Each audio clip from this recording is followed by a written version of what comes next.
Well, coming to you live from Angkasa Puri, Kuala Lumpur, you're watching News at 10.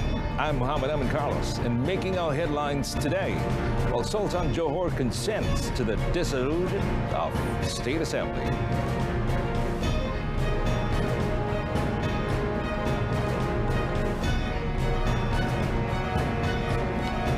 Tun Mahathir in stable condition, responding well to treatment at IJN.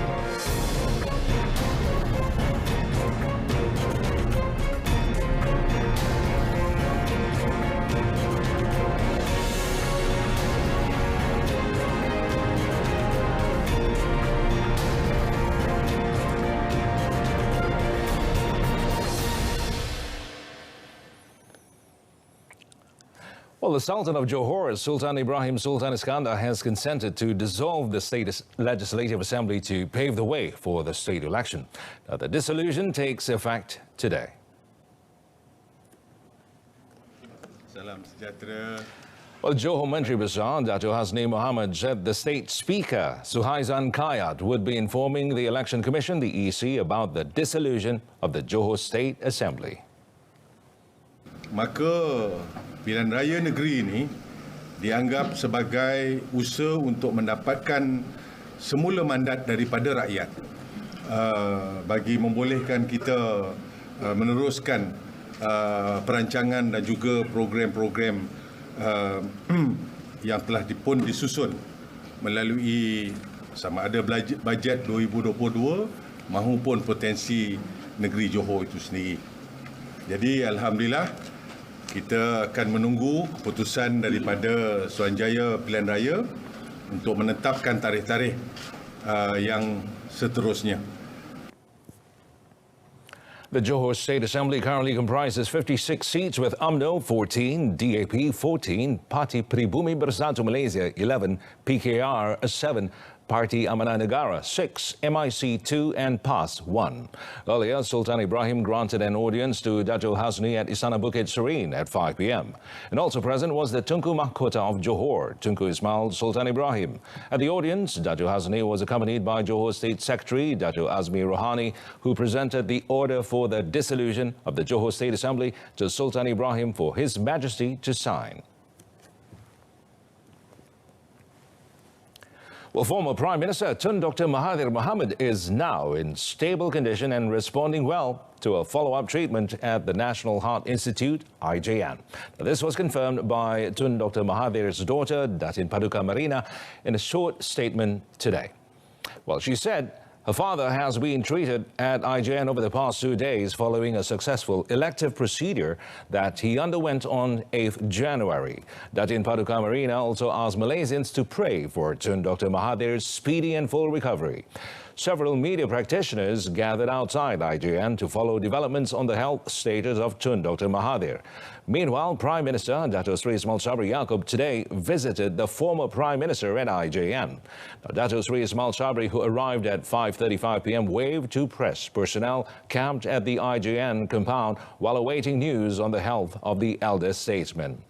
The Prime Minister spent about an hour at IJN. In a Facebook post later, Dato' Sri Ismail Sabri urged all Malaysians to pray for Tun Dr. Mahathir's recovery. Well, Prime Minister Dato' Sri Ismail Sabri Yaakob said any decision on the school session would be made after a report on the increase in education clusters was obtained by the Pro Tem Committee. Well, it said the Education Ministry had been asked to submit a report on the sharp increase in education clusters to the Pro Tem Committee chaired by Senior Defence Minister Dato' Sri Hishamuddin Tun Hussein. Kalau kita terus menutup sekolah, ibu bapa juga bimbang dari segi masa depan anak mereka yang pembelajaran melalui online ini juga tidak diterima sepenuhnya oleh rakyat.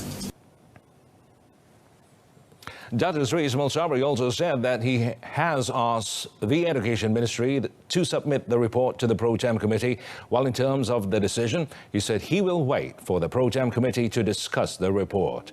Now, for the record, about 70% or 62 out of the 89 new clusters reported by the Health Ministry, the MOH, for the period of 15th to 21st January involved educational institutions. The highest number of education clusters was reported on 19 January, with 16 out of 20 new clusters detected involving educational institutions. On another note, the Premier announced that all school teachers under the Education Ministry nationwide are now allowed to get involved in politics with immediate effect. Well, he said the permission also involved the staff of the Community Development Department, KEMAS. Well, therefore, he said the Education Ministry should issue a circular pertaining to the permission immediately if it is not yet available. Well, Dato Sri Ismail Sabri said he brought the matter to the Cabinet and decided in line with the democratic rights of the people, which is the permission for people to get involved in politics to allow teachers to be political. Well, earlier he said there was a circular prohibiting teachers from getting involved in politics, with many were issued warnings that action could be taken against them.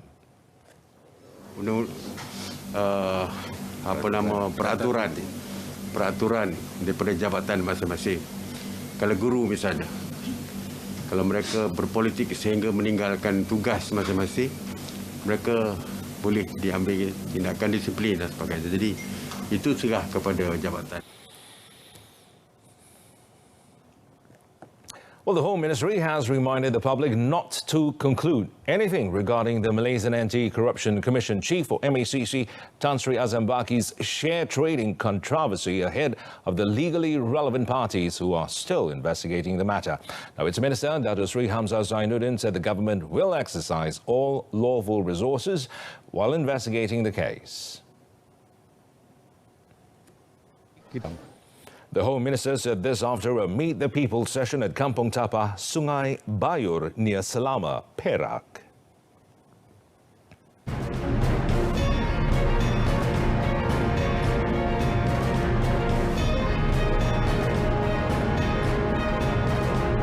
Up next, Malaysia ready to increase vaccinated travel lane quota. More on this.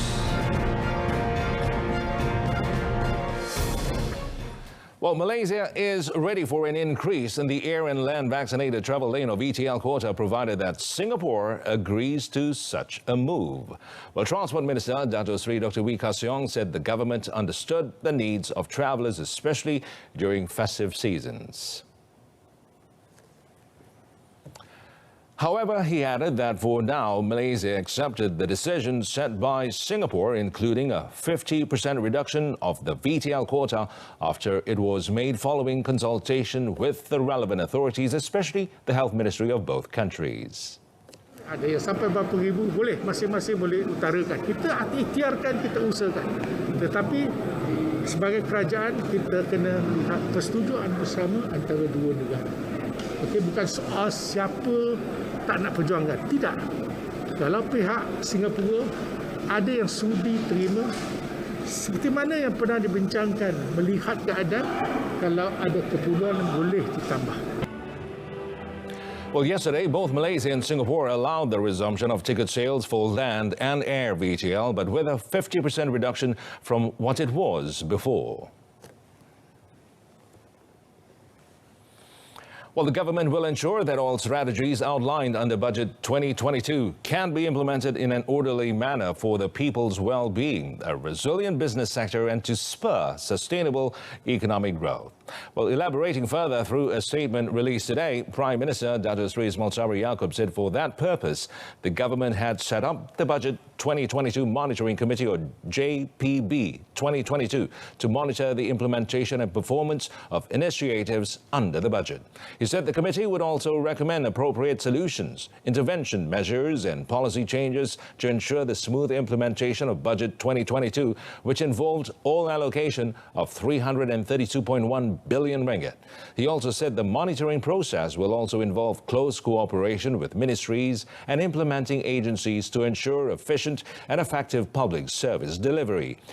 JPB 2022 will also look into the level of completion of the initiatives under the 2022 budget and reconsider the total allocation for related initiatives if necessary. The Pahang government has allocated an additional 19,000 ringgit for the construction of a new house for families who lost their homes in the recent floods in the state. Menteri Besar Datuk Seri Wan Rosli Wan Ismail said the amount was to top up the 56,000 ringgit allocated by the federal government for the construction of new houses for the flood victims. Well, Datuk Seri Wan Rosli said the decision was made after taking into account the rising price of goods, and the houses to be built will be based on the Rumah Rakyat Pahang concept. Dan semasa bermesyuarat dengan Yang Amat Berhormat Perdana Menteri, saya telah membangkitkan bahawa mohon izin Kerajaan Persekutuan supaya Kerajaan Negeri tambah 19,000 menjadikan sebuah rumah 75,000 dan konsepnya seperti mana rumah rakyat Pahang. The Menteri Besar was met after presenting title deeds to 389 Felda commercial settlers in Bentong. Meanwhile, he said work to clean the waste wood and other debris from the floods in the Telemong area began this week, with the operation led by the Drainage and Irrigation Department in collaboration with the Forestry Department and the local authorities. Well, 9 of 10 schools which were previously closed for 3 days following a fire at the Pulau Burung landfill in Nibong Tebal will be reopened this Monday, with no outdoor activities allowed. Well, only the Sekolah Jenis Kebangsaan Tamil or SJKT Ladang Beram with 21 students will continue to be closed as it is closest to the landfill. Well, Pulau Pinang Chief Minister Chow Kon Yeow said the school is located about 1 kilometre from the landfill where the air index condition is still unsafe. The 9 schools that will be reopened are SJKT Ladang Changkat, SJKT Nibong Tebal, Sekolah Jenis Kebangsaan Cina Pai Tek, SK Seri Sentosa, SK Keledang Jaya, SK Nibong Tebal, SK Methodist, Sekolah Menengah Kebangsaan SMK Seri Nibong and SMK Methodist. The decision was taken after finding that the air index within a radius of 10 kilometres, including the schools, is at AEGL3, where the air affects health and threatens the lives of residents. Meanwhile, the state government will provide disaster assistance of 1,000 ringgit for each family affected by the landfill fire. Well, Chow said the financial assistance would be disbursed soon to the 90 families in the 2 housing estates closest to the landfill. A Malaysian delegation led by Health Minister Khairi Jamaluddin will take part in the 150th session of the Executive Board, or EB, of the World Health Organization, the WHO, to be held in Geneva, Switzerland from 24th to the 29th of January. The Health Director General, Tan Sri Dr. Nur Hisham Abdullah, and the Health Ministry, the MOH's senior officers, are also part of the delegation. Well, in a statement release, the MOH said Khairi is scheduled to deliver the country statement as well as intervention statement on the agenda of the meeting, including the global strategy for tuberculosis research and innovation, immunization agenda 2030, WHO global strategy for food safety, and the roadmap for neglected tropical disease 2021-2030. While Malaysia has been appointed as an EB WHO member representing the Western Pacific region for a period of 3 years from May 2021 to May 2024, with other WHO Executive Board members. MOH said the meeting will discuss commitments, policies, program implementation status, and the direction of the health sector, which had been agreed by consensus under the WHO. Malaysia will also highlight other significant health issues that not only involve the country, but also member countries of the Western Pacific region. Malaysia welcomes the reappointment of Datuk Seri Paduka Maimunah Muhammad Sharif as the Executive Director of the United Nations Human Settlements Programme, also known as UN Habitat. Now, according to a statement by the Malaysian Foreign Ministry, or Wisma Putra, today, Malaysia is committed to support and engage constructively with UN Habitat under her stewardship with the aim of implementing the new urban agenda and achieving SDG 11, which is sustainable cities and communities. Well, With the reappointment, Malaysia is confident Datuk Seri Paduka Maimuna will continue to lead the important work of the program, particularly in its planned activities and programs in achieving the 2030 Agenda for Sustainable Development. Datuk Seri Paduka Maimuna was first appointed as the Executive Director of UN Habitat in January 2018 upon the recommendation by the UN Secretary General and received full support from the UN member states. While during her first term, she played a leading role in enhancing the work of the UN Habitat with UN member states, together with partners and other stakeholders, to build inclusive, safe, resilient and sustainable cities and communities. She also has extensive experience spanning more than 30 years in town planning, also made significant and important changes in the overall governance of UN Habitat. Her initial 4-year term ended on Wednesday, and her new 2-year term starts on 20th January this year and ends on 19th January 2024. The General Assembly on Thursday acted on the recommendation of the UN Secretary General Antonio Guterres for Datuk Seri Paduka Maimuna's re-election, which was approved without a vote. In sports, women's national hockey squad suffered huge defeat against India. Details on this coming up.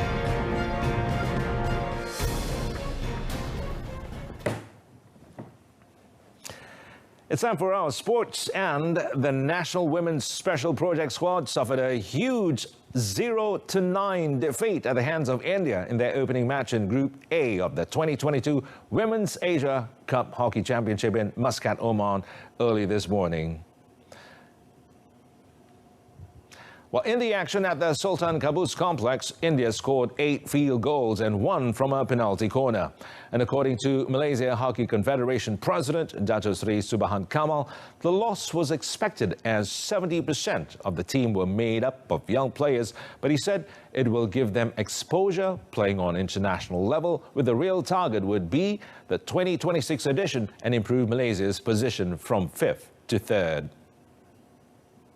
Muda, 18 tahun, 19 tahun. Tak apa, mereka tak ada experience. Ini kali pertama mereka bermain dan menimpa ilmu. Tapi bagi saya, they have to play, they have to get trash, they have to kena. Jadi daripada sini, mereka akan get better. Kerana saya ada 6, ini dah 5 tahun perancangan. Dan target saya, KPI kepada head coach dan technical director, bukan this Asian Games. Because this Asian Games saya tahu, kalau kita nak play safe, kita bawa balik orang senior-senior main, besok kita nombor 5 juga ke Asia, tak ke mana. Ini akan berterusan sampai bila-bila. Well, Malaysia will next face Singapore and Japan to complete the group stage, against in their attempt to hunt for the top 2 positions to advance to the semi-finals of the tournament, which is also a qualifier for the 2022 Women's World Cup. Well, that concludes this evening's news at 10. In our top story, Sultan of Johor consents to the dissolution of State Assembly. Join us again at 12:30 tomorrow afternoon. I'm Muhammad Amin Carlos, and stay tuned to Saluran Berita RTM and have a pleasant evening.